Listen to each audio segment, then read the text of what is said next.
नमो भगवते वासुदेवाय। ओम नमो भगवते श्री पुरुषोत्तमाय। हे कृष्ण करुणा सिंधु दीन बंधु जगतपते गोपेश गोपिका कांत राधा कांत नमस्तुते। तप्त कांचन गौरांगी राधे वृंदावनेश्वरी सभानुसुते देवी प्रणमामि हरि प्रिये। मुखं करोति वाचालं पंगुलंघयति गिरिजत्कृपातमहं वन्दे परमानन्दमाधवम्। ओम गुरु ब्रह्मा गुरु विष्णु गुरुदेव महेश्वर गुरु साक्षात् परम ब्रह्म तस्मै श्री गुरवे नमः। वसुदेवं सुतं देवं कंचचाणूरमर्दनं देवकी परमानन्दं कृष्ण वन्दे जगद्गुरुम्। करारविन्देन पदारविन्दं मुखारविन्दे विनिवेशयन्तम्। वटस्य पत्रस्य पुटे शयानं बालमुकुन्दं मनसा स्मरामि। बालमुकुन्दं मनसा स्मरामि। बालमुकुन्दं मनसा स्मरामि। जय जय जगन्नाथ जय जय जगन्नाथ जय जगन्नाथ जगतनाथ जगत जगन्नाथ शंकर चरण कमल अनंत कोटि प्रणाम। आज उपस्थित समस्त ज्ञानी गुणी विद्वान साधु संत मातृमंडली समस्त मोर सारस्वत प्रणाम। आउ कनिष्ठ मान को मोर आशीर्वाद। वर्तमान नवम अध्याय नवम अध्याय राजगुह्य राजविद्या राजगुह्य योग जो कथा को भगवान अर्जुन को कहते एथिरे प्रथम श्लोक अनसूयवे न असूया नास्ति असूया दस्यस। असूया अर्थ रागद्वेष जहाँ पाखे रागद्वेष नहीं से भगवत प्राप्ति हो पार ए कथा शुणी पार। ये जो गुप्त रहस्य कथा रही नवम अध्याय ताकू भगवान कहते अर्जुन को सुंदर भाव में काली आमर निरंजन सार कहते बहुत कथा गुड़ी। तेणु ये जो गुप्त रहस्य गुड़ी को भगवान अर्जुन को कहते कारण पाखे राग द्वेष न। तेणु से गुप्त रहस्य कौन ना भगवान कहते गतिर्भक्ता प्रभु साक्षी निवास शरणं सुहृद प्रभव प्रलय स्थानम निधानम बीजमव्ययम। भगवान कहते मु हूँ गति ये संसार गति मुक्तिदाता मु हेली भर्ता मु हेली स्वामी प्रभु मु साक्षी मु निवास मु शरण मु सुहृद मु सबु सृष्टि स्थिति प्रलयर निहंता मु कार्य कारण मु सबु मु बीज ये संसार मु हूँ कारण ये हूँ गुह्य कथा। अर्जुन को भगवान ये कथा गुड़ाक कहते ताहले मत तुम पाइब केमिति आउर सुविधा कर देइछ मैंने पत्रम पुष्पम फलम तोयम जो में भक्तिया प्रदत्सति तदहम भक्त्युपभूतम अस्नानी प्रदत्तात्मनः। कहले तुम बहुत सरलिया कर दी कहीं ना अनन्य चिंतयन्तो माम जे जना पर्युपासते अनन्य भाव न अन्य भाव अन्य किसी चिंता ना अनन्य भाव मत जे चिंता कर मो ठारे नित्य युक्त हो मोर ताहले मु कौन करी ना योगक्षेम बहाम्य हूँ मो ताको प्रत्येक क्षेत्र में सहायता करी साहाय्य करी ता पाखरे रही। तेणु केमिति करिवो ना पत्रम पुष्पम फलम तोयम पत्रटी हो पुष्पटी हो फलटी हो जलबुंदी हो जे भक्तिर सहित मते प्रदान करदब तत् अहम भक्ति उपभृत अस्नानि प्रदत्तात्मनः। ମୁଁ ତାକୁ ଆଦରର ସହିତ ମୁଁ ଗ୍ରହଣ କରି ମୁଁ ସେଥିରେ ତୃପ୍ତି ହେଇଛି। ପତ୍ରମ୍ ପୁଷ୍ପମ୍ ଫଳମ୍ ତୋୟ, ଯଦି ସେତକ ମୋତେ ଆହୁରି ସୁବିଧା କରିଦେଇଛି, ଯଦି ପତ୍ର ତୁମ ପାଖରେ ନାହିଁ, ପତ୍ର ତୋଳିବାକୁ ତୁମେ ଯାଇପାରୁନା, ଫୁଲଟିଏ ତୋଳିବାକୁ ଯାଇପାରୁନା, ଫଳଟିଏ ତୋଳିବାକୁ ଯାଇପାରୁନା, ଜଳ ମଧ୍ୟ ଆଣିବାକୁ ଯାଇପାରୁନା, ତେଜରେ ପଡିଛ, କିଛି ନାହିଁ ପତ୍ର ନାହିଁ, କର ପତ୍ର ଯୋଡ଼ି ଦିଅ, ତୁମ ପାଖରେ ଅଛି କର ପତ୍ର ଯୋଡ଼ି ମତେ ଡାକ, ମୁଁ ତୁମର ହେଇଛି। ପୁଷ୍ପମ୍ ସୁମନ, ତୁମ ପାଖରେ ଯୋଉ ପଞ୍ଚ ମନ ଅଛି, ସେ ପଞ୍ଚ ମନ ଭିତରୁ ସୁମନଟିକୁ ମତେ ଦେଇଦିଅ, ତୁମ ମନକୁ ମତେ ଦେଇଦିଅ। ଦେଇଦେଲେ କଣ ହବ ନା, ଆଉ ଫଳ, ଫଳ ଯଦି ନାହିଁ, ତୁମର କର୍ମ ଫଳକୁ ମତେ ଦେଇଦିଅ, ଫଳରେ ଆଶା କର ନାହିଁ। ତୋୟମ୍ ଜଳ, ଜଳ ଯଦି ନାହିଁ ତାହେଲେ କଣ କର ନା, ତୁମେ ଆଖିରୁ ଦି ଧାର ଲୁହ ଗଡେଇକି ମତେ ଡାକ।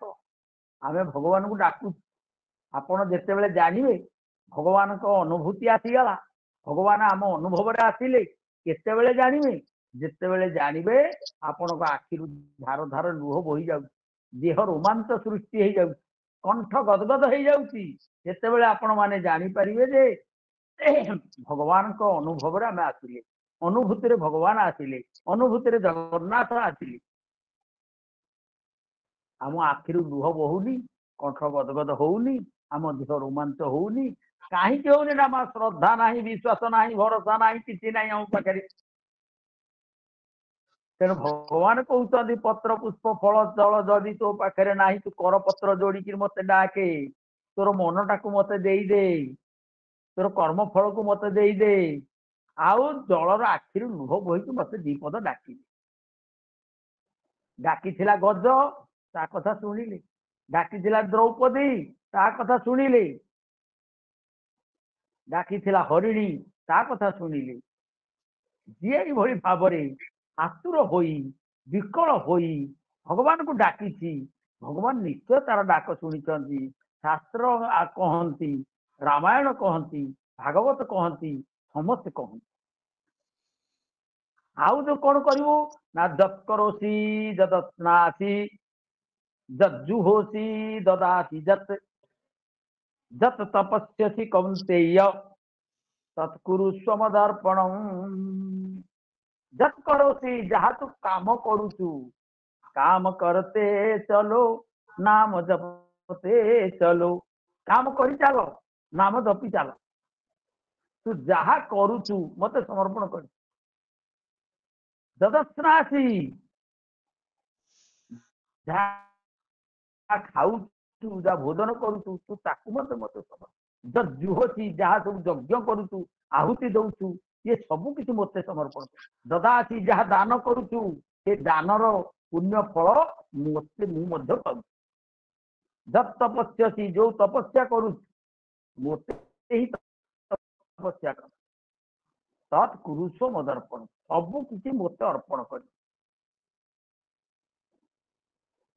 ତବାସ୍ମିତି, ମୁଁ ତୁମର ପ୍ରଭୁ, ସମର୍ପିତ ହେଇଯାଅ, ତାହେଲେ ମୁଁ ତୁମର ହେଇଛି। ଇଏ ହଉଛି ରାଜବିଦ୍ୟା, ରାଜଗୁହ୍ୟ ଯୋଗ। ଭଗବାନ କହୁଛନ୍ତି ମୁଁ ଏଇଆ, ମୁଁ ଗତି ଭର୍ତ୍ତା ସାକ୍ଷୀ ନିବାସ ତୋମାଦିଦେବ ପୁରୁଷ ପୁରାଣ ତମସ୍ୟ ବିଶ୍ୱସ୍ୟ ପରଂ ନିଧାନମ ବେତାସି ବେଦ୍ୟଂ চ ପରଂ চ ଧାମ ତୟା ତତ୍ତ୍ୱଂ ବିଶ୍ୱମନନ୍ତ ରୂପମ୍। ବିଶ୍ୱରୂପ ଦର୍ଶନରେ ଭଗବାନଙ୍କୁ ଅର୍ଜୁନ ଏଇ ଯୋଉ ଭଜନ କରିଥିଲେ, ଡାକିଥିଲେ ଭଗବାନଙ୍କୁ, ଭଗବାନ ନାମକୁ କହିଥିଲେ କଣ, ଓମ୍ ଆଦିଦେବ, ଯିଏ ହେଉଛନ୍ତି ଆଦିଦେବ, ଏ ସଂସାର, ଏ ସୃଷ୍ଟି, ଏ ପୂର୍ବରୁ ଯିଏ ଥିଲେ, ଯେ ଆଦିଦେବ, ଯେ ପୁରୁଷ, ସମସ୍ତଙ୍କର ପ୍ରାଣୀ ମାନଙ୍କର ହୃଦୟ ଭିତରେ ପୁରୀ ସେତେଇତି, ଯେ ଶୟନ କରନ୍ତି, ରହିଛନ୍ତି, ଜୀବାତ୍ମା ରୂପରେ ଯେ ରହିଛନ୍ତି, ମମେଇ ବାଂଶ ଜୀବ ଲୋକେ ଜୀବ ଭୂତ ସନାତନ, ପରମାତ୍ମାଙ୍କର ଗୋଟେ ଅଂଶ ରହିଛି। ତେଣୁ ସିଏ ହେଲେ ପୁରୁଷ, ଯିଏ ହେଲେ ପୁରାଣ, ବହୁ ପୁରାତନ, विश्वस्य परम निधान ये संसार कारण कार्य कारण सब किसी निधान तत्व से ज्ञाता से ज्ञेय जानवर योग्य ताकू जानिया पाई ज्ञानी गुणी साधु सन्थ माने योग साधना करती योगी मान से परम धाम जो गले आउ प्रत्यावर्तन ना जन्म मृत्यु चक्र गांठी हम ना तेणु तत्व जानिले तुटे भ्रांति भवसागर तरी जाए तेणु जे तत्व को ताकर जानी जाए आउ ये भवसागर से तरी जाए तेणु भगवान कहते जो आसला अपिचेत सुदूराचारो भजते मामनभ्या साधुरेव स मंतव्य सम्यक व्यवस्थित ही सह काली कहते से कथा मु खाली पूर्वर टिके कहीकि नहीं जाऊ जदि कौन दुराचारी अनन्य भाव में मत भजन कर तेरे अवश्य साधु बोली मानवा ओजामिल महापात कौन कला सी थिला ब्राह्मण सी थिला ज्ञानी से भगवान को डाकुला पूजा पाठ करुला किंतु दिने जंगल रे बुलिकी पिता निर्देश रे संग्रह करुला समिध पुष्प ये सब संग्रह करुला देखिला गोटे शूद्र सहित गोटे बेश्या रति रे माति तार अर्ध लग्न शरीर को देखी नग्न शरीर को देखी से कौन हला ना कामा सक्त हिया से दिन ठारू से बेश्या पथरे दौड़ एमती है घर द्वार सब बिक्री करदेला धन संपद सब देदेला घरे पुणी आनिकी रख पुणी कौन कला ना अन्याय अर्थ संचय कला धन संचय कला लोक मान पीड़ा देला एमती सब किंतु किसी साधु आसिक घरे पहुंची गए घरे आसी पहुंच गले से माने जानी पारे ये बेश्या घर ताठू सब खाद्य पदार्थ खाई किंतु गोटे आशीर्वाद दे गले तोर पुत्र संतान हम किंतु पुअर ना देवो नारायण सान पुअर ना नारायण देला सान पुओ तो सदा बेले श्रद्धा करुला तेरे सब नारायण नारायण डाके अंत काल शेष जो मृत्युवरण करने मुमूर्षु अवस्था पड़ी जिते जी मरी आज्ञा से जानी तार केते कष्ट देहरे शत सहस्र सहस्र वृश्चिक बिछा सब दंशन कला भली कष्ट हम तेणु जिते से भली कष्ट हला जो पाप से करी मृत्यु बेलू जे भलरे मरी जाए शीघ्र से गला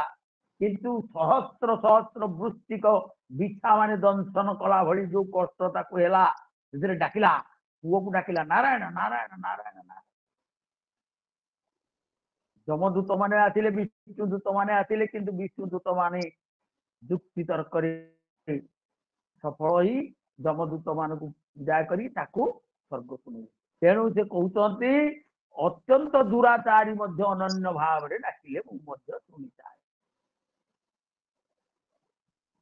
यही भली भाव आमे जो देखा से कहते सनमुख होई जीव मोहि जबहि धर्म कोटि अघ नाश ही तबहि ये सनमुख होकर मो आड़ को आसब दीपाद मुझे 10 पाद ता आड़ को चली तार कोटि कोटि जन्मर पाप दूर करदेवी किंतु मो ठारे जे समर्पित हो मते जे भजन कर मते जे कीर्तन कर मो ठारे जे मन दे तेणु कोटि विप्रबोध लाग ही जाहू आए शरण तो जहू नहीं ताऊ जे मो ठारे शरण हो कोटि विप्रबोध दूर हो कोटि कोटि पाप दूर हो भगवान ठारे जे समर्पित हो शरणागत हो मनीष कौन कर संकट पड़गला विपद पड़गला व्याकुल होकरी क्या न पाइले कई साहाय्य न कले से कौन करे से डाक डाक भगवान को डाक विकल हो डाक जिते विकल हो मनुष्य डाके माने समस्त आमे पढ़िचे वाल्मीकि दस्यु रत्नाकर सी भगवान नाम को डाकी डाकी डाकी ओलटा नाम को डाकी राम नाम को मरा मरा डाकी सी अजामिल महापापी कहले यही भली भाव में बहु दुराचारी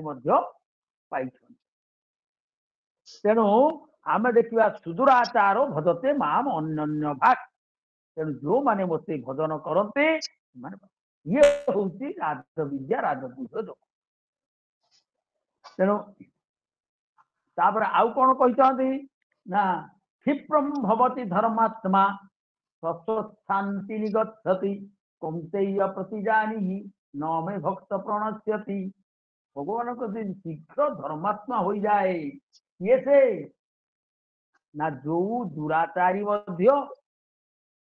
जदि अनन्य भाव मत्सित मदगत प्राण हो जाए मोठारे चित्त लगे जाए मदगत प्राण हो जाए तदाकार हो जाए मत डाके भजन करे से दुराचारी मनुष्य माने मत भजन करी मत पाई जाती से शीघ्र ही धर्मात्मा हो जाए क्षिप्रम भवति धर्मात्मा से शीघ्र धर्मात्मा हो जाए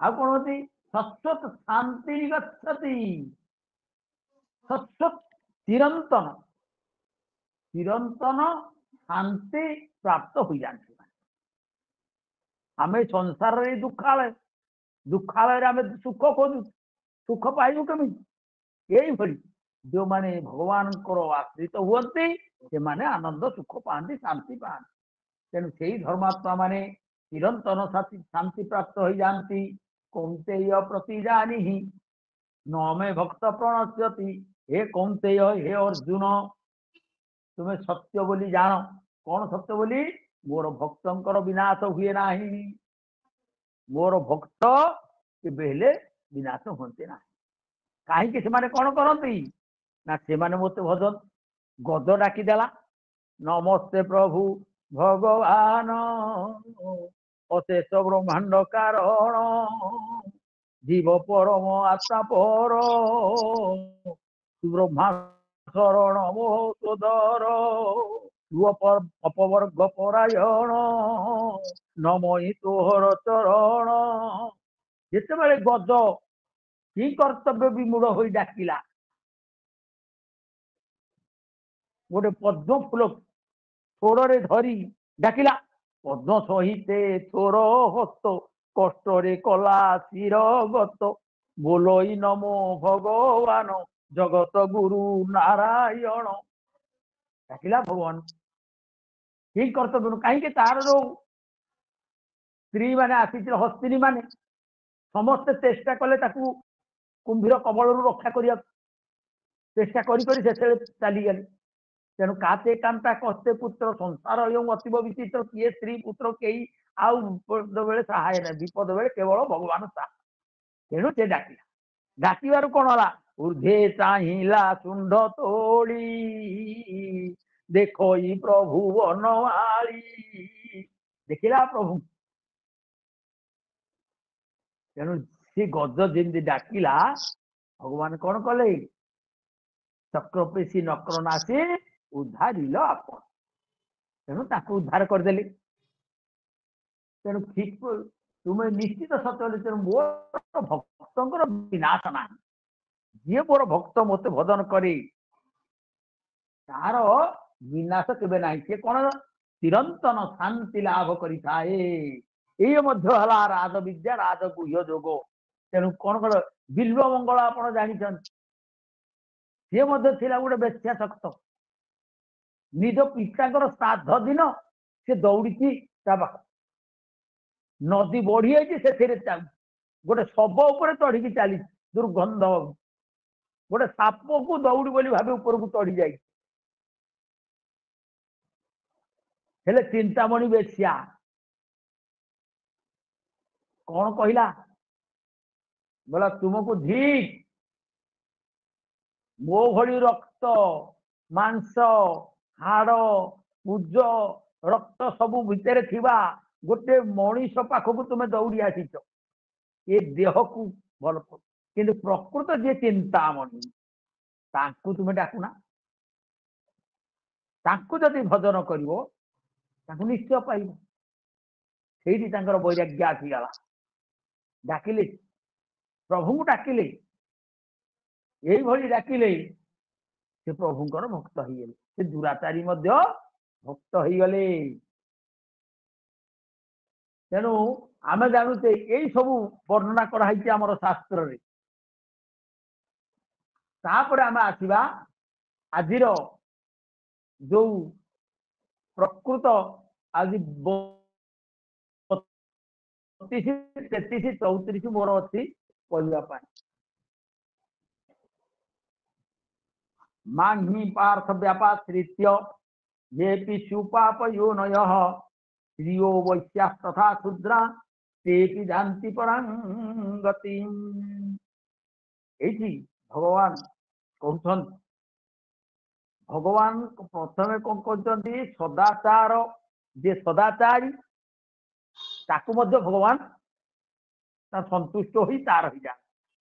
ଏ ପାଖେ କହିଲେ କଣ ନା, ଯେ ଦୁରାଚାରୀ ମଧ୍ୟ ସିଏ ଯଦି କୌଣସି ପ୍ରକାର ପରିବର୍ତ୍ତନ ହୋଇ ତାର ବୈରାଗ୍ୟ ଆସିଲେ, ସିଏ ଯଦି ଅନନ୍ୟ ଭାବରେ ମତେ ଚିନ୍ତା କରି ମୋ ଚିତ୍ତ ମତ୍ତିତ ହୋଇଯାଏ, ମଦଗତ ପ୍ରାଣ ହେଇଯାଏ, ମତେ ଭଜନ କରେ, ମତେ ଚିନ୍ତା କରେ, ଧ୍ୟାନ କରେ, ସେବା କରେ, ତାହେଲେ ମୁଁ ମଧ୍ୟ ତାର ହେଇଯାଏ। ସୁନ୍ଦର କଥା କହିଛନ୍ତି। ଆଉ ଏଇଠି କଣ କହିଲେ, ମା ହିଁ ପାର୍ଥ ବ୍ୟାପାଶ୍ରିତ୍ୟ ଯେ ଅପି ସ୍ୟୁ ପାପ ଯୋନୟ। କହିଲେ ପାର୍ଥ, ହେ ଅର୍ଜୁନ, ପୃଥାଙ୍କର ପୁତ୍ର ଅର୍ଜୁନ, ପୃଥାୟା ଅପତ୍ୟଂ କୁମାର ପାର୍ଥ। କୁନ୍ତୀଙ୍କର ଅନ୍ୟ ନାମ ଗୋଟେ ହେଲା ପୃଥା। ତେଣୁ ସେ କହିଲେ ସ୍ତ୍ରୀ ସ୍ତ୍ରୀୟ ସ୍ତ୍ରୀ ମାନେ, ବୈଶ୍ୟା ବୈଶ୍ୟ ମାନେ, ଶୂଦ୍ର ଶୂଦ୍ର ମାନେ, ତଥା ପାପ ଯୋନୟ ଅନ୍ୟ ପାପ ଯୋନି ମାନେ, ଯେ କେହି ହେଇଥାନ୍ତି, ଯେ କେହି ହେଇଥାନ୍ତି, ସେ ଅପି ସେମାନେ ମଧ୍ୟ ମାଂ ବୋତେ ବ୍ୟାପାଶ୍ରିତ୍ୟ ଶରଣାପନ୍ନ ହୋଇ ପରମ ଗତିକୁ ପ୍ରାପ୍ତ ହୋଇଥାନ୍ତି। ସେମାନେ ମୋର ଯଦି ଶରଣାଗତି ହେଇଯାନ୍ତି, ମୋତେ ପ୍ରାପ୍ତ ହେଇଯାନ୍ତି। ତେଣୁ ଆପଣ ମାନେ ଲକ୍ଷ୍ୟ କରନ୍ତୁ, ପାପ ଜନ୍ମ କଣ ନା, ପୂର୍ବ ଜନ୍ମକୃତ ପାପ ଯୋଗୁ ବିଭିନ୍ନ ଯୋନିରେ ମଣିଷ ଜନ୍ମଗ୍ରହଣ। ଆମର ଶାସ୍ତ୍ର କହନ୍ତି, ଆମେ ଯଦି କୌଣସି କାରଣରୁ ବିଭିନ୍ନ ପ୍ରକାର ପାପ କରିବା, ବିଭିନ୍ନ ପ୍ରକାର ଅନ୍ୟାୟ କରିବା, ବିଭିନ୍ନ ପ୍ରକାର ଅତ୍ୟାଚାର କରିବା, ବିଭିନ୍ନ ପ୍ରକାର ଅନ୍ୟାୟ ମାର୍ଗରେ ଗତି କରିବା, ଅସତ କର୍ମ କରିବା, କୁକର୍ମ କରିବା, ତାହେଲେ ବିଭିନ୍ନ ପ୍ରକାର ଯୋନିରେ ଆମେ ଜନ୍ମ ଗ୍ରହଣ କରିବାକୁ ପଡିଥାଏ। ତେଣୁ କହିଛନ୍ତି ସେ ହେଲା ପାପ ଯୋନି। ଏମାନଙ୍କ ବ୍ୟତୀତ ଶାସ୍ତ୍ରାନୁସାରେ ବିଭିନ୍ନ ପ୍ରକାର ନିଶ୍ଚ ଜାତିରେ ମଧ୍ୟ ଜନ୍ମଗ୍ରହଣ କରିପାରେ। ମଣିଷ ଜନ୍ମ ପାଇବ, ବହୁ ଜନ୍ମ ତପସ୍ୟା କଲେ ମଣିଷ ଜନ୍ମ ପାଇବ। ସେ ମଣିଷ ଜନ୍ମ ଭିତରେ ମଧ୍ୟ ବିଭିନ୍ନ ନିଶ୍ଚ ଜାତି ଭିତରେ ମଧ୍ୟ ଜନ୍ମଗ୍ରହଣ କରିବ। ତେଣୁ ହୁଣ, ଭିଲ, ଖସ, ଯବନ, ମ୍ଲେଚ୍ଛ ଆଦି ଜାତି ସବୁ ଅଛନ୍ତି, ସେଇ ଜାତିରେ ଜନ୍ମଗ୍ରହଣ କରିବ ବୋଲି ଗଣ୍ୟ କରାଏ। ये सब कौन हम ना, नास्ति तेषु जाति विद्या रूपकूल धन क्रियादि भेद।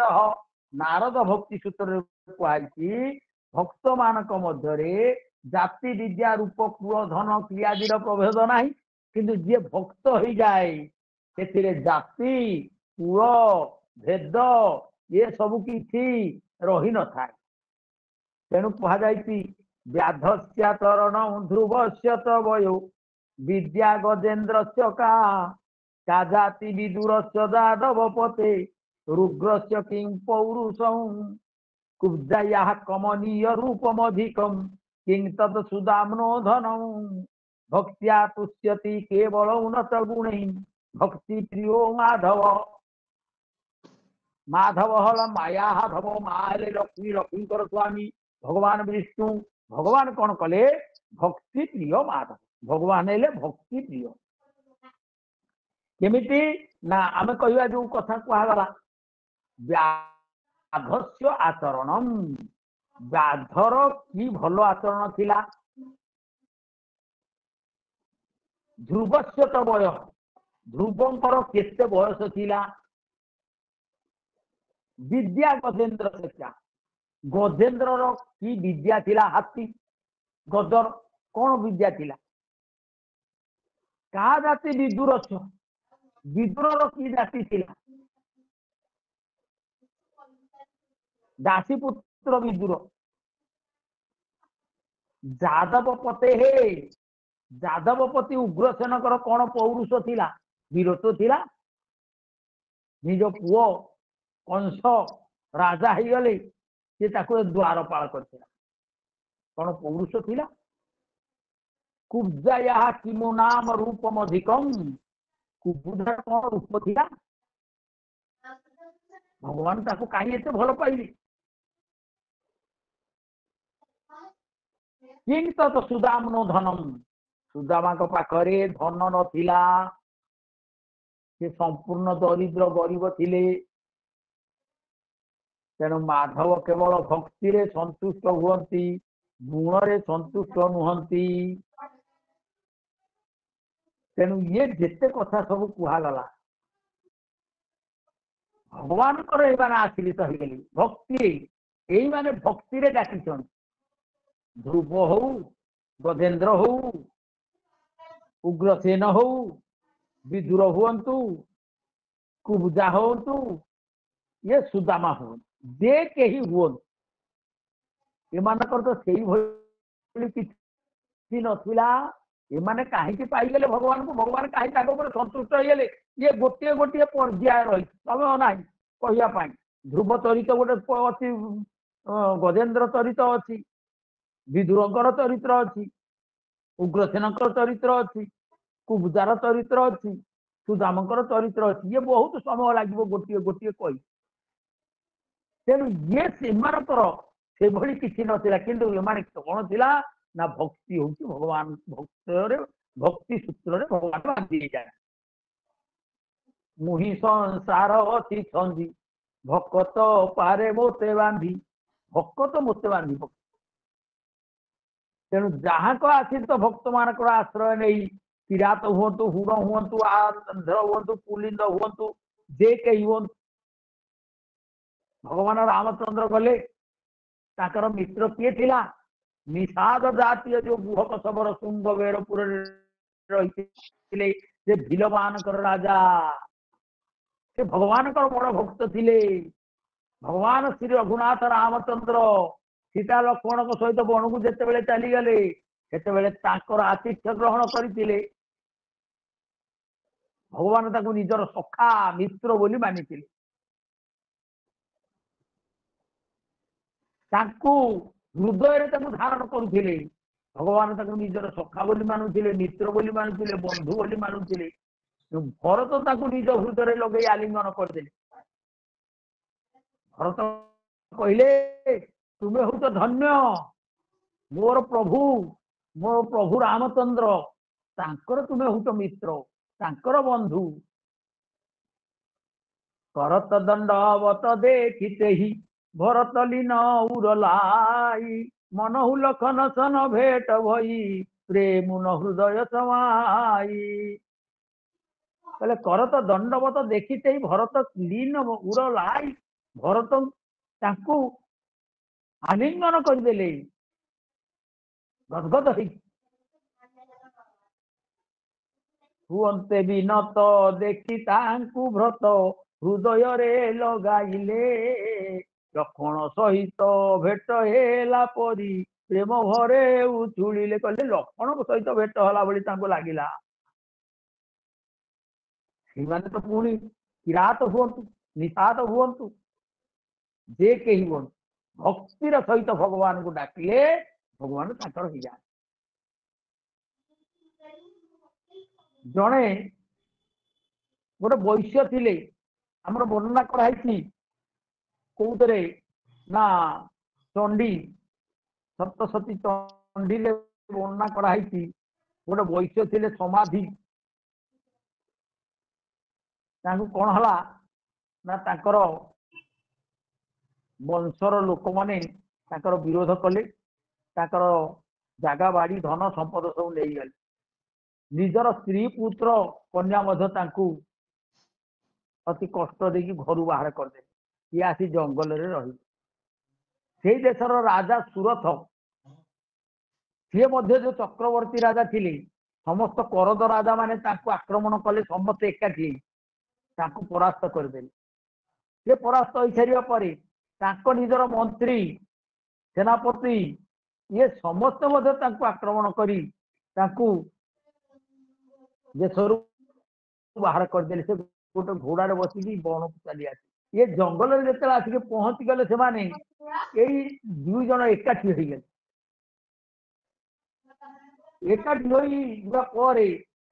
हो कौन कले ना से उभय सचिदानंदमयी भगवती शरण नहीं गले आ उभय विश्व भोग आसक्ति त्याग करी भगवती माँ दुर्गा शरणापन्न हो गले शरणापन्न हो कारण भोग बासना विश्व सब परित्याग करदेवा हेतु संसार क्षण भंगुर बोली मन करवा हेतु आउ दुख रहा ना केवल भगवती कृपा जोगु अज्ञान नष्ट हो गला एवं भगवत तत्वर ज्ञान प्राप्त हो गले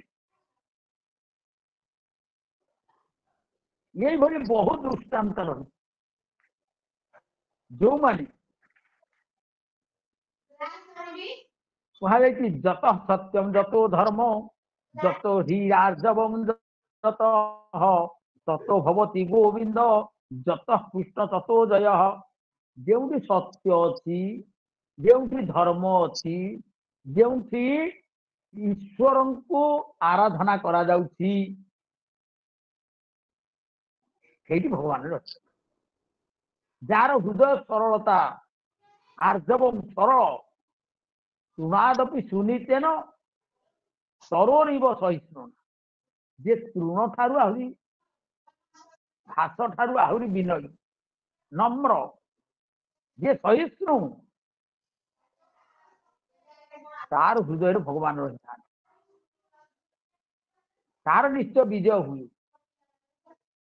तेणु सर्वभूतात्मा पुरुषोत्तम श्रीकृष्ण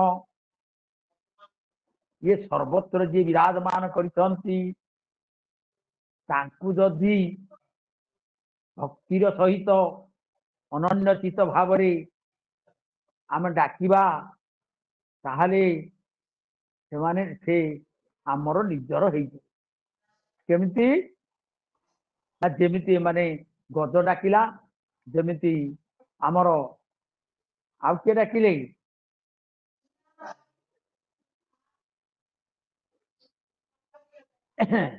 तेणु भगवान कहते मयि सर्वाणी कर्माणि सन्न्यस्याध्यात्म चेतसा निराशी निर्ममो भूत्वा युद्धस्य विगत ज्वर भगवान कहते अंतर्ज्ञानी परमात्मा ठारे जदि हित को लगेदब कर्म को मो ठारे अर्पण करदेव ताहले आशा रहित हो ममता शून्य हो अहत्व को परित्याग करदेव अहंकार को छाड़देले तुम्हें मते पाई तेणु यहीपरि भाव भगवान आउ कौन कहते ना मो ठारे मनमना तापर आसब से आमर चेतसा सर्वकर्माणी मयि सन्यास मत्पर बुद्धि योग उपाश्रित्य मच्चित सततम भव आउ गोटे कथा कह चेतसा सर्वकर्माणी मन द्वारा समस्त कर्म मो ठारे अर्पण कर दियो आउ कौन कर ना समता जोग मुच्यते समस्त को समान भाव देख मोर परायण हो जाओ मोर आश्रित हो जाओ निरंतर मो ठारे युक्त हो जाओ ताहले तुम्हें मते पाइब शांति पाइब सुख पाइब तेसांग हूँ समुधर्ता मृत्यु संसार सागरा मु कौन करी ना ये मृत्यु रूपक संसार सागर रु उद्धार करी करी ना मो ठारे यदि चित्त निवेश करदेव मोर प्रेमी भक्त हो शीघ्र ही संसार रु उद्धार कर तेणु मु शरणागत वत्सल भगवान से निश्चित भाव भक्त को उद्धार कर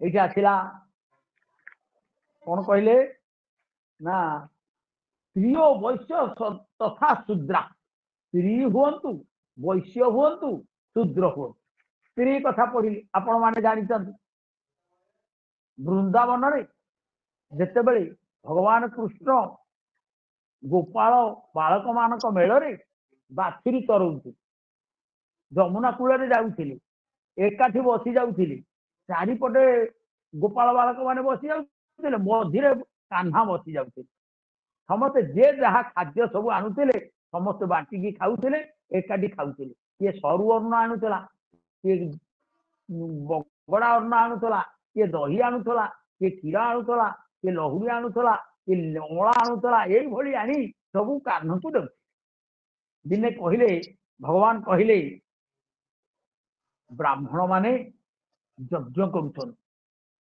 तुम्हें जीव से ब्राह्मण मान को यज्ञ रु जो प्रसाद से प्रसाद को मागी मागी आनिले आम ये भोजन करवा किंतु जिते बड़े बालक माने सब जा पहुंची गले यज्ञ स्थल से ब्राह्मण मान को यही कथा कहले ब्राह्मण माने से दूर दूर कले मोटे प्रसाद देले ना यही कथा आसी कहवा पर भगवान कौन कले ना भगवान कृष्ण कहले तुम्हें मने एबे जाओ से ब्राह्मण मानकर पत्नी मान को कह से ब्राह्मण पत्नी मान पाखे माने पहुंची गए जिते ब्राह्मण पत्नी मान पाखे पहुंची गले से आनंद रे विभिन्न प्रकार खाद्य धरी आसी पहुंचे से ब्राह्मण मानकर बारण सत्वे से आसीगले जो आसुंच गोटे ब्राह्मणी से कौन प्रकार चेष्टा करी घर आसी पारला ना तार स्वामी ब्राह्मण स्त्री कौन मत जीवाक देला ना न दे कौन कला बलपूर्वक ताकू गोटे बांधिक रखिला कुंठी तू जापर ना स्त्री ब्राह्मण पत्नी कौन कला ना आखिर धार धार लुह बोहीगला तार आखि बंद करदेला बंद कर हृदय भितर देखिला भगवान कृष्ण डाकिला प्रभु डाकिला प्रभु आहे दीन बांधव मते आपणार करिनियो सबु काढ़ी नेई कंगाल सजाई सबु काढ़ी नेई कंगाल सजाई श्री चरणे तान दियो मते आपणार करिनियो आहे दीन बांधव मते आपणार करिनियो डाकिला डाकी डाकी डाकी डाकी डाकी डाकी हृदय भितर भगवान को दर्शन कला दर्शन कर ध्यान पूर्वक करू करू देह त्याग करदेला से समस्ते जीवा पूर्व से भगवान धाम जो परम धाम से पहुंची गला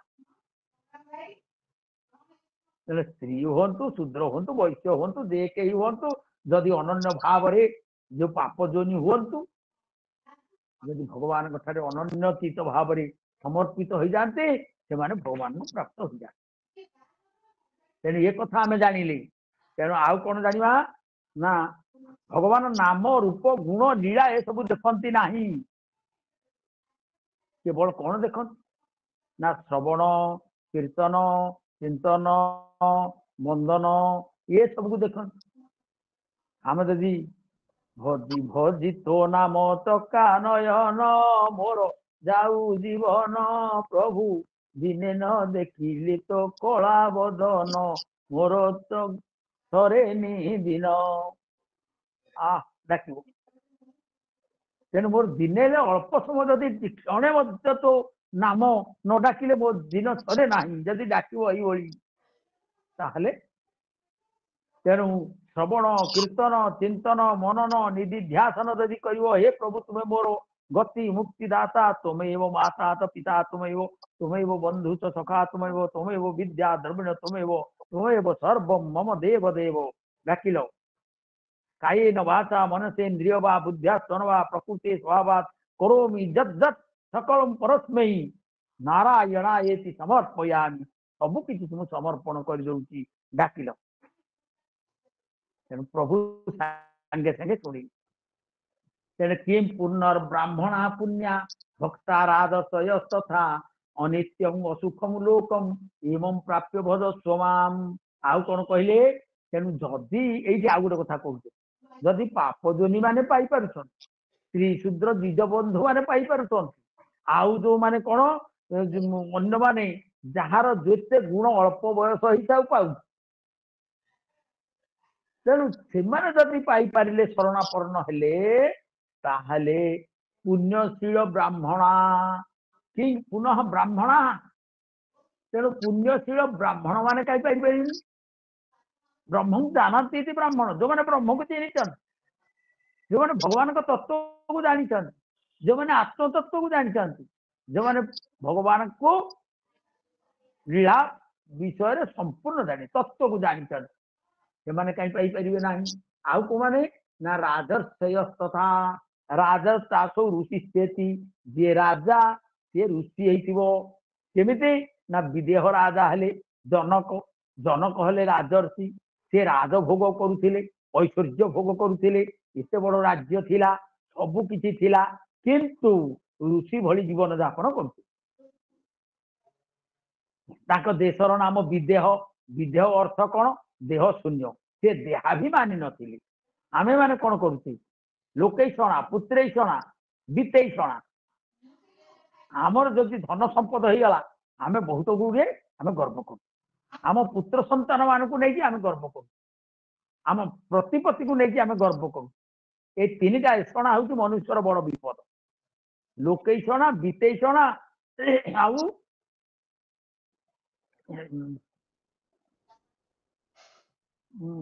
हाँ लोकेशणा ये संसार वित्तेषणा ये सब वित्त धन संपद ये सबू ये तीन टा हूँ बड़ विपदर कारण तेणु से कौन कहले ना राजर्षय तेणु विदेह हेले कौन देह शून्य हेले देहाभिमान ना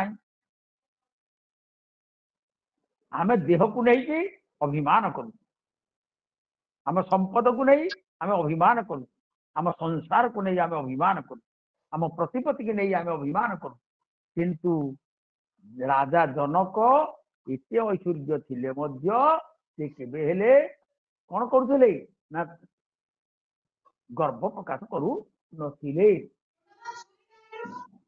तेणु कौन कले राजर्षय तथा तेणु ब्राह्मण माने आउ राजर्षि माने तेणु पुण्य आपण माने जानछंती अष्टावक्र होउछंती 12 वर्षर बालक ताको पाद ठारू मुंड पर्यंत बंका अष्ट बांकड़ा तांकर जेतेबेले गर्भरे थिले मातृ गर्भरे तांकर पिता कवड़ से जाइथिले जनक राजांकर राज दरबार जेतेले शास्त्रार्थ करने को जाइथिले सेठी जणे थिले किए से ना बंदी नामक जणे पंडित थिले से बंदी कौन कले समस्त को परास्त कर देते जल बुड़े दिया कवड़ को मध्य से भलिया करते तेणु ये 12 वर्षर पुओ जेतेबेले जानी पारला बापा कोठी अछंती मां को पचारला माँ कहले ना शास्त्रार्थ करने को जनक राजा दरबार को जाइए फेरी ना चलिए अष्टभर कौन प्रकार राजसभा मध्य पहुंची गए राजसभा पंडित सभा सब विद्वान माने बसी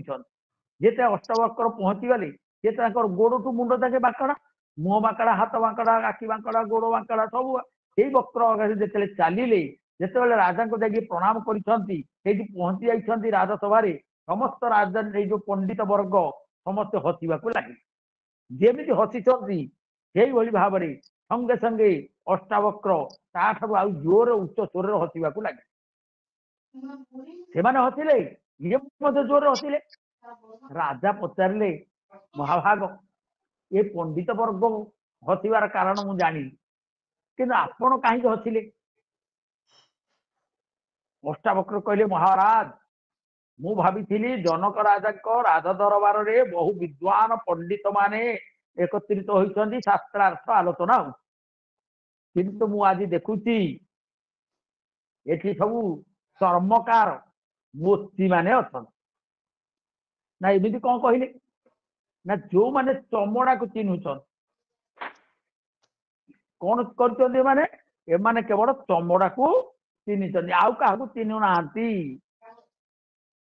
चमड़ा कौन ना आम शरीर कौन अस्थि मज्जा मांस मेद रक्त ये सब तैयारी आम शरीर चर्म बेढ़िक रही आम शरीर चर्म चित्रपतिमा प्राय दिशु सुंदर तिरी भीतर देखो किनार खार रे बाइया मन चम बेड़ी सीना चौरासी की चित तू दियो नील गिरिवासी की रे बाइया मन चित्र प्रतिमा भाया सुंदर देखा जाऊ किंतु चिरिकी जदि भीतर देखू कौन अच्छी हाड़ मांस मेद रक्त शुद्ध रक्त कौटी रही एगुड़ाक सब रही मलमूत्र रही चम बेढ़ी सीना चौरासी आंगुल जो शरीर ये शरीर को लेकिन गर्व करुचु ये चमड़ा बेढ़िक रही तू जदि नीलगिरीवासी को जदि चित्त नदबू ताले शरीर तोर विफल यही कथा जो लिखाई आपण मैंने से कहले चमड़ा चर्म बेष्टित जो शरीर ताकू देखिक माने हसुचन ताकू से गुड़िक देखा जाऊ किंतु यही जो नवद्वार विशिष्ट चर्म विशिष्ट जो घरटा आई ता भितर जो सत्य सनातन चिरंतन शाश्वत जो परम ब्रह्म परमात्मा अच्छा एमाने देखी ना तेणु एमाने यही कथा शुणी जनक राजा अत्यंत आनंदित हो गले भाविले ये 12 वर्षर बालक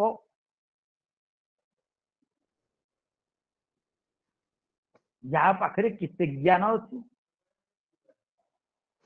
तेणु ताको पाद तले पड़े गुरु ग्रहण कर से पचारे मुझे गुरु रूपे ग्रहण कली कौन आपण को देख ना आपण पाखे जहाँ अच्छी आप मत दे दिंतु कहले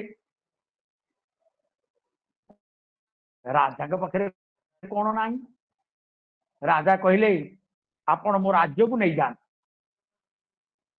अष्टवक्र कहले राज्य आपणकर नुहे राज्य हूँ आपणकर परंपरा अनुसार बाप गोष बापा पूर्व को गले केते पूर्व को गले देखिए जो पहुंचे से ताकर हूँ राज्य हाँ मोर राज्य नुहे ताले धन संपद आप नहीं जातु धन संपद मध्य आपणकर नुहे धन संपद हूँ राज्य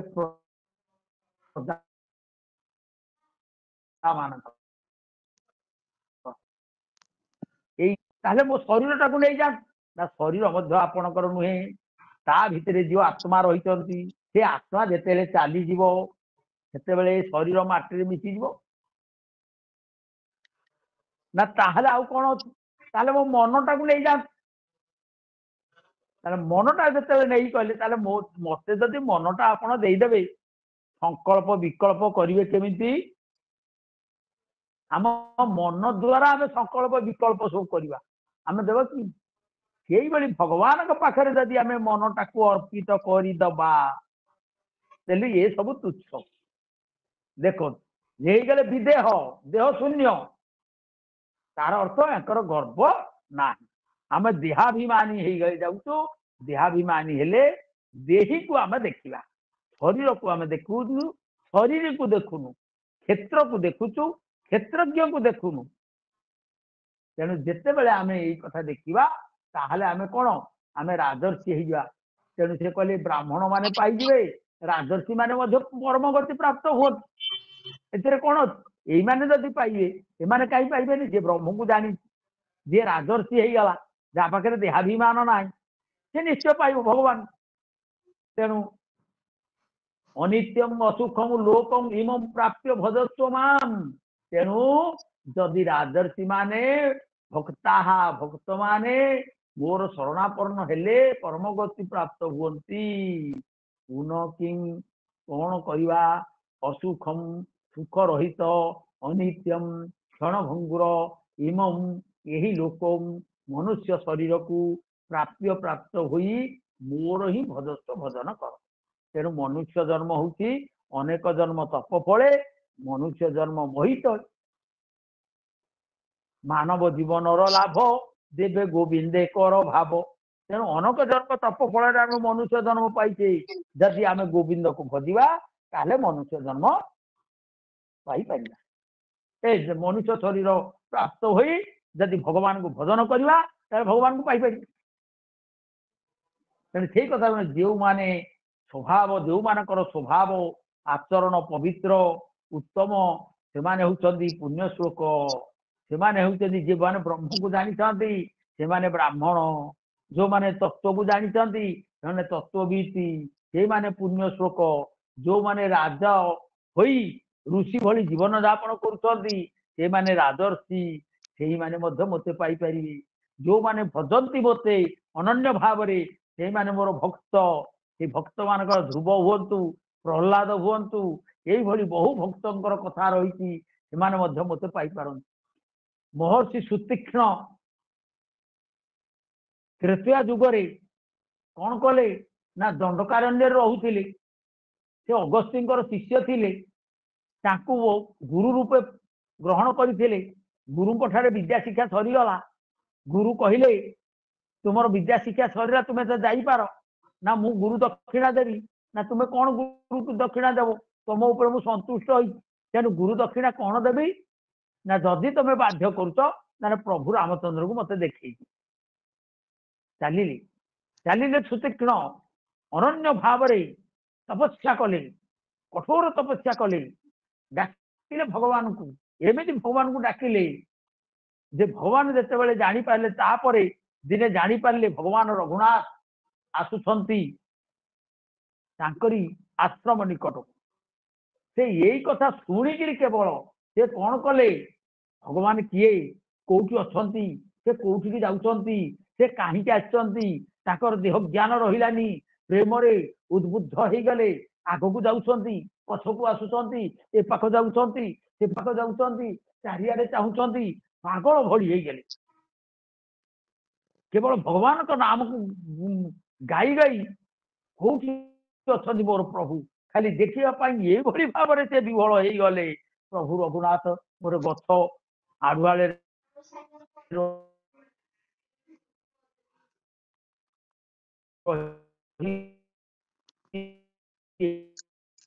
କଥା ତାଙ୍କର ପ୍ରକଟ ହେଇଗଲେ, ହୃଦୟ ଭିତରେ ମୁନିଙ୍କର ପ୍ରକଟ ହେଇଗଲେ।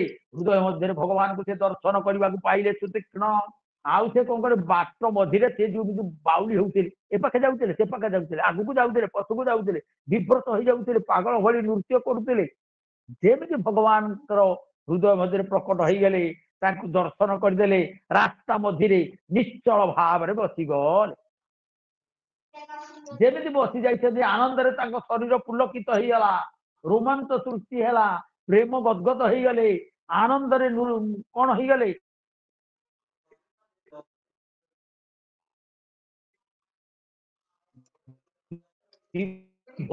ପ୍ରବେଶ କରିଗଲା। ତେଣୁ ଚେତା ଆଉ କୌଣସି ମତେ ଚେତା ହେଲେ ନାହିଁ। କାହିଁକି? ସେ ଧ୍ୟାନ ଭିତରେ ଯୋଉ ସୁଖ ମିଳୁଥିଲା, ଯୋଉ ଆନନ୍ଦ ମିଳୁଥିଲା, ଯୋଉ ତନ୍ମୟ ହେଇଯାଇଥିଲେ, ସେଇଥିରେ ସେ କଣ ହେଲେ, ସେ ଆହୁରି ଆନନ୍ଦିତ ହେଇଗଲେ, ବିଭୋର ହେଇଗଲେ। ଭଗବାନଙ୍କୁ ଆଖି ଖୋଲିଦେଲେ। ଆଖି ଖୋଲିଦେବା ମାତ୍ରେ ରାମ ଲକ୍ଷ୍ମଣ ସୀତା ସେଇ ନୀଳାମ୍ବୁଜ ଶ୍ୟାମଳ କୋମଳାଙ୍ଗମ୍ ସୀତା ସମାରୋ ପିତବାମ ଭାଗಂ ପାଣୁ ମହାସାୟକ ଚାରୁତାପଞ୍ଚନାଥଂ। ସେଇ ଶ୍ୟାମଳ ବର୍ଣ୍ଣ ଶ୍ୟାମ ସୁନ୍ଦର ସୁଖଧାମ ଶ୍ରୀରାମଙ୍କୁ ପ୍ରତ୍ୟକ୍ଷ ଦର୍ଶନ କଲେ। ତପସ୍ୟାର ଫଳ ମିଳିଗଲା। ପୁଣି ଗୁରୁଙ୍କୁ ନେଇକିରି ଦେଖେଇଦେଲେ ପ୍ରଭୁ। କାହିଁକି?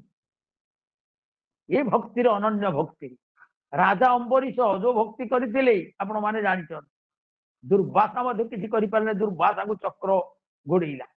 ତେଣୁ ଆପଣ ମାନେ ଲକ୍ଷ୍ୟ କରନ୍ତୁ, ବ୍ରାହ୍ମଣ ମାନେ ହୁଅନ୍ତୁ, ରାଜର୍ଷି ମାନେ ହୁଅନ୍ତୁ, ଅନନ୍ୟ ସୁଖରେ ଭକ୍ତ ମତେ ଯିଏ ଭଜନ କରନ୍ତି ସେ ମତେ ପ୍ରାପ୍ତ ହୁଅନ୍ତି। 9:30 ଉପରେ ହେଇଗଲା, ତେଣୁ ଆମେ ଆଉ ସାଙ୍ଗେ ସାଙ୍ଗେ ଶେଷ କରିବା। ତେଣୁ ମନୋଭାବ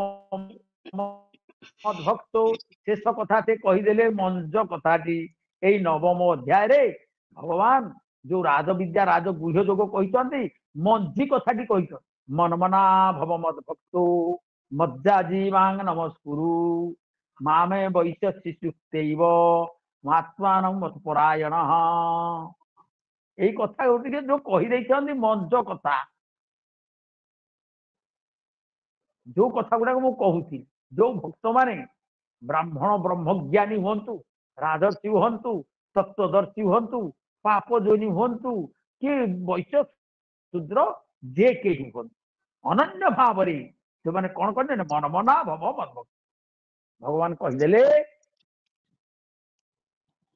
ମନମନା ଭବ, ମୋ ଠାରେ ମନ ଲଗେଇ ଦିଅ।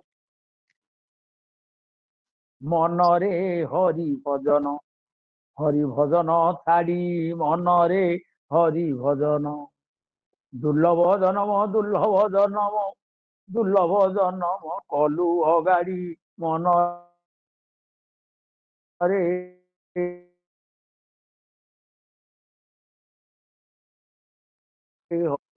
କାହିଁକି ହରିଭଜନ ଆମେ କରୁ? ତେଣୁ ଭଗବାନ କହୁଛନ୍ତି ମନମନା ଭବ, ମୋ ଠାରେ ମନ ଲଗେଇ ଦିଅ। ଆଉ କଣ? ମଜ୍ଜାଜି ମାଙ୍ଗ ନମସ୍କୁରୁ, ମଦ ଭକ୍ତ ମୋର ଭକ୍ତ ହେଇଯାଅ। ମଜ୍ଜାଜି ମୋର ପୂଜକ ହେଇଯାଅ। ଦାସିଆ ବାଉରୀ, ସେ ଯୁଗ କଥା ଛାଡନ୍ତୁ, କଳି ଯୁଗ କଥାକୁ ଆମେ ଆସିବା। ଦାସିଆ ବାଉରୀ ନଡିଆ ପଠେଇଦେଲା, ଭଗବାନ ନେଇଗଲେ ହାତ ବଢେଇ। ବନ୍ଧୁ ମହାନ୍ତି ଆସିକିରି ପହଞ୍ଚିଗଲା ପରିବାର ସହିତ, ପେଜ ନଳାରୁ ପେଜ ପିଉଥିଲା। ଭଗବାନ ରାତିରେ ତାକୁ କଣ କଲେ?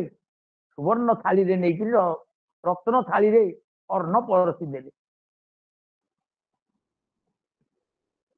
ଭକ୍ତ ସାଲବେଗ 750 କୋଶ ଦୂରରୁ ଡାକିଲା, ପ୍ରଭୁ ମୋ ଶରୀର ଅସୁସ୍ଥ, ମୁଁ ଯାଇପାରୁନି, ରଥଯାତ୍ରା ଦେଖି ପାରିଲି ନାହିଁ, ଭିଡି ପାରିଲି ନାହିଁ।